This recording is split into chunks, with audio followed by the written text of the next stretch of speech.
त्याला उत्तर देत नाही, परंतु सुप्रियाताई माझ्या तुम्ही मोठ्या बहीण आहात म्हणून मी तुम्हाला उत्तर देतोय. नेमकं काय प्रकरण आहे? खरं तर राणा पाटलाला जनाची नाही किमान मनाची तरी लाज वाटली पाहिजे.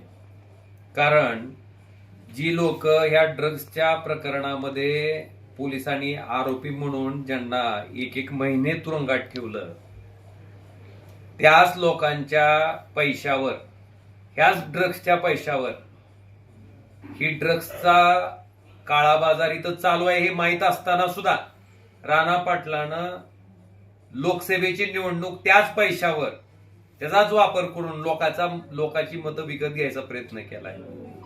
विधानसभेलाही त्याचीच पुनरावृत्ती केली. आणि अशा प्रकरणामध्ये जे आरोपी असलेल्या माणसाला जो जामिनावर बाहेर आहे त्या माणसाला परत त्या ठिकाणी राजकीय शक्ती द्यायचं काम राणा पाटील करतायत. मला वाटतं ह्याच्यापेक्षा दुर्दैवाची दुसरी गोष्ट असू शकत नाही.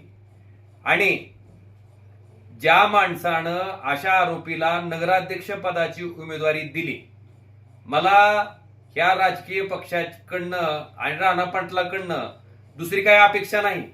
कारण अशाच कोंडबाळ्यामध्ये ते वावरत आहेत.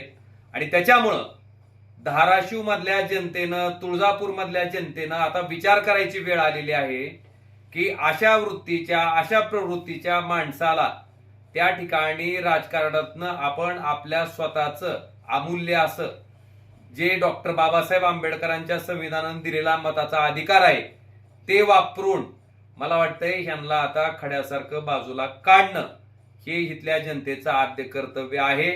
आणि म्हणतात की मराठीत एक म्हण आहे, नाक कापलं तरी, त्याच्या पुढची मी म्हणत नाही, लोकांना माहिती आहे. मला वाटतंय अशी अवस्था त्यांची झालेली आहे. चुकीच्या गोष्टीचं समर्थन करणं, चुकीच्या माणसाचं समर्थन करणं आणि परत आपलाच कसा निर्णय बरोबर आहे हे सांगणं, मला वाटतंय ह्याच्यापेक्षा केविलवाणी आणि दयनीय अवस्था दुसरी असू शकत नाही. जनतेला हे निश्चितपणे माहिती आहे की ह्या ड्रग्सच्या प्रकरणातल्या आरोपींना अटक होण्यासाठी किती कालावधी गेला आणि ही मंडळी जामिनावर कशी बाहेर आली, कुणाच्या आशीर्वादानं आली, हे सर्व जनतेला माहिती आहे. आणि जनता निश्चितपणे याचा हिशोब केल्याशिवाय राहणार नाही.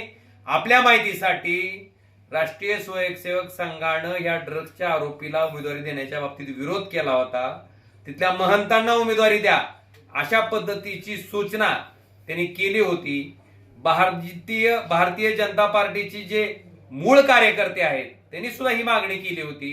पण असं असतानाही आपल्या लाडक्या ड्रग्सच्या व्यवहारामध्ये अडकलेल्या माणसाला त्या ठिकाणी नगराध्यक्ष पदाची उमेदवारी देणं, नेमका जनतेत काय संदेश ते देऊ पाहतायत की अशा पद्धतीनं कुठलाही तुम्ही काळा कारभार केला तर आम्ही तुमच्या पाठीशी आहेत, आम्ही तुमचं संरक्षण करू, हे सांगू पाहतायत का?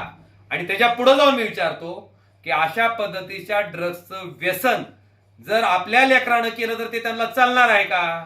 मग बाकीच्या सर्वसामान्य जनतेच्या लेकरांनी ते व्यसन केलं तर चालतंय त्यांना, हे स्वतःच्या लेकराच्या बाबतीत घडलं तर चालणार आहे का? अशाच पद्धतीने त्यांची भूमिका राहील का? हा माझा सवाल आहे.